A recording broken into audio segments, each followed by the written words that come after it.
Hey, it's Jet with the personal side of business. We're getting out of the studio and getting in here with a real plane with Hive Aviation with Tim Pierce. We're going to go learn our first lesson today. Up in the air, we're going to tour around San Diego. We're going to show you how it's done.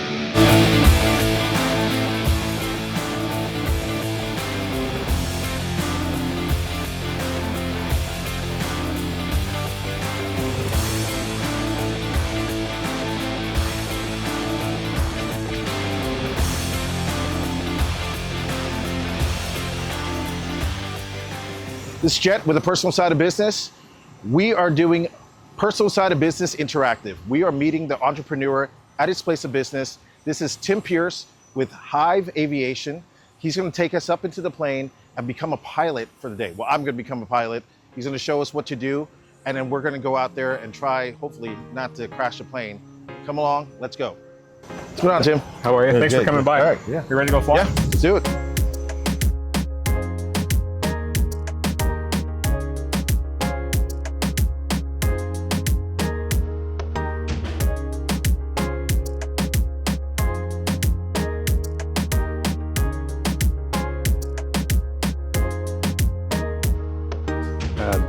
Yeah, so like I was saying, this is all Western Flight's location. These are all privately owned airplanes that's just hangared and kind of stored by Western Flight. They do have a lobby out there, so anybody can come down, check them out, which is really good.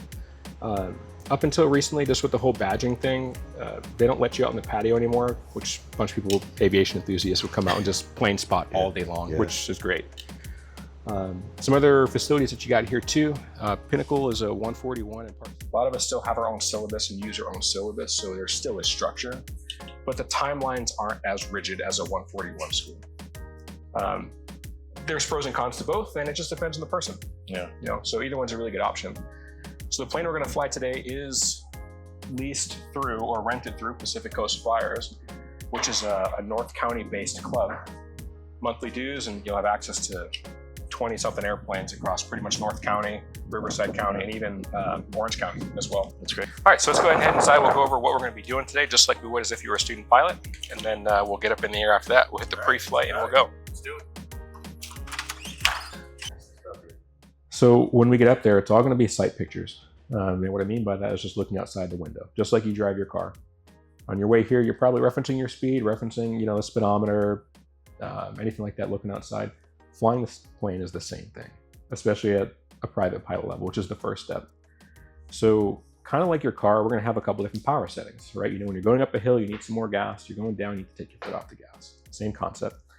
So for these airplanes, instead of a gas pedal, we have what's called a throttle. And it's like a little plunger. You push it in, you push it out. Some airplanes have a different setup. It does have the same thing as your car in the sense of like a tachometer or a speedometer. We have an airspeed indicator and the tachometer, which will show your RPMs. So all of your power settings are referencing that tachometer. So if you're going to be climbing, your only option for a power setting is going to be full power, largely. So picture like you're just flooring your gas pedal in your car. This is going to go all the way in, and then we'll talk about the sight pictures in a second. If you want to cruise, your power setting should be approximately 2200 RPM. And so you're just going to bring that throttle out just a little bit. Now, if you want to descend,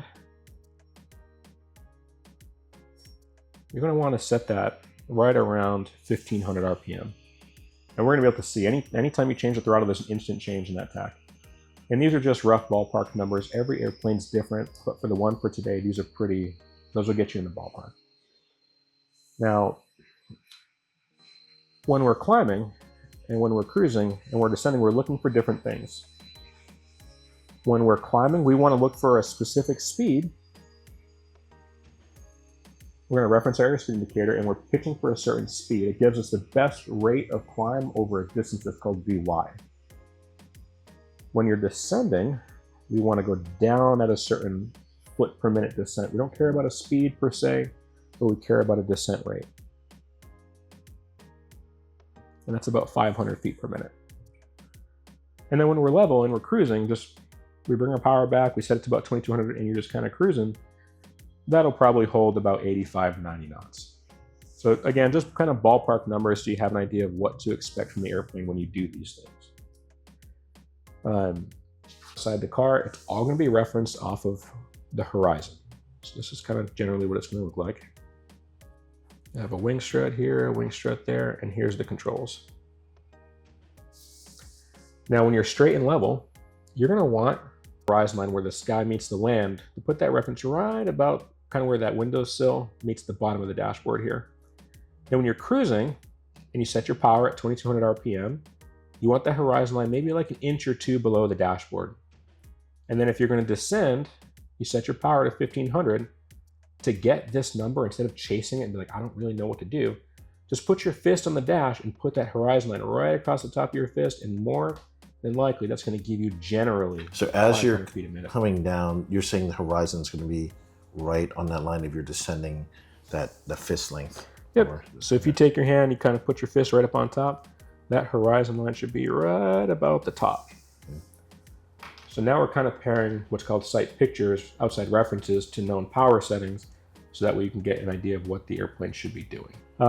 So we're going to go out and we're going to kind of use some of these reference points or reference sight pictures and approximation of numbers. And I'm going to slowly give you the controls. I'm going to start out with, you're going to have just the yoke, so you can go down, up, left, and right, or what we call pitch and roll. And then as you start to get a grasp of that and you're able to hold altitude, I'm going to slowly introduce the rudders, so now you'll be doing all three. Controlling the roll, the pitch, the rudders, and you're going to be flying around doing your thing.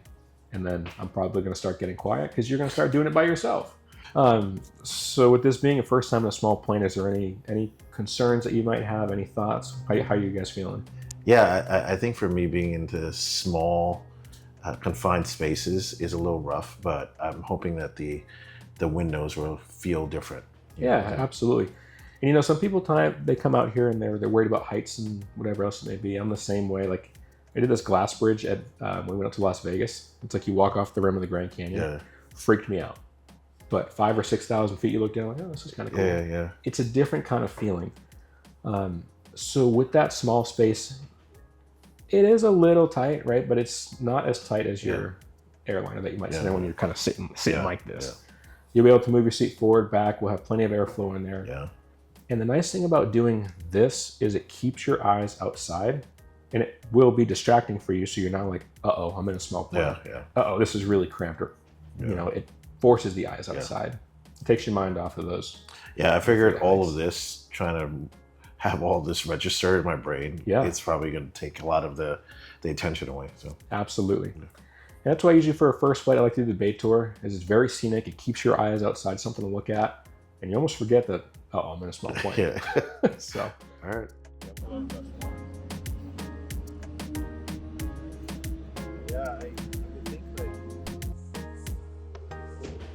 Make sure the pitot tube's hot. This is what feeds our airspeed indicator, and there's a little heater on there, so we want to make sure that it's hot. So if it did ice, which it won't today, but we need to make sure that works. I'll slide over here, get a couple lights on the outside. Navigation and strobe lights. So we got red over here. There'll be a white one on the back side. We'll have to make sure that guy works as well.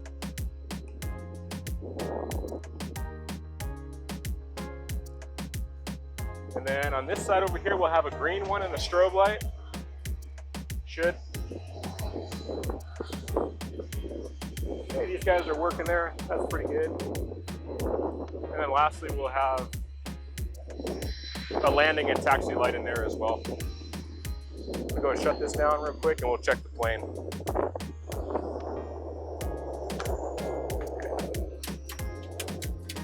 Points, there's no corrosion, there's no busted bolts, cracks, metal fatigue, things like that.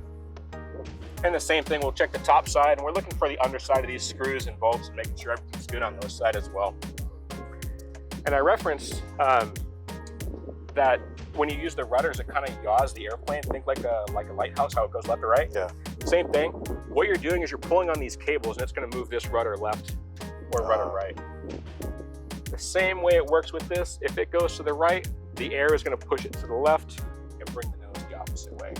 So when you push a rudder, maybe the right rudder, it'll bring the nose to the right. But this is why. Okay.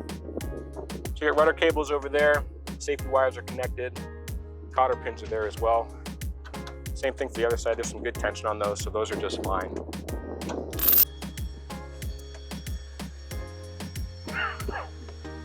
How many gallons does a plane like this hold?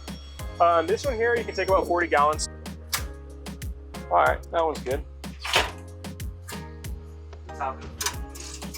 Yeah, it stopped off. Thanks, guys. Thank you. Thank you. We'll try to keep talking while we're taxiing, taking off, or landing to a minimum, unless it's something safety related. So if you see an airplane, don't be afraid to be like, hey, Tim, airplane, 1 o'clock, or whatever it may be.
Yeah, so we just finished. We just landed. It was a great experience. Tim's a great teacher, and I wish that I could have conversed more with Tim, but you're locked in pretty much that first time. I felt like I had to try to concentrate on so much that was going on and then be able to keep us from dying. So I thought that was important.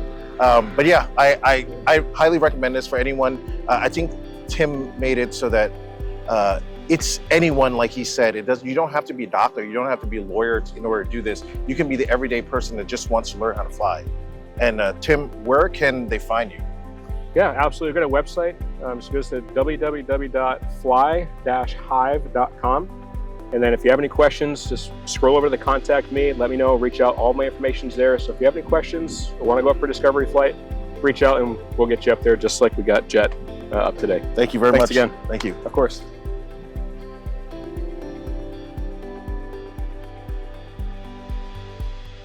I mean, you did pretty good. I think these are fitting. Oh, So we'll get wow, you a key and we'll get you checked out. This is real.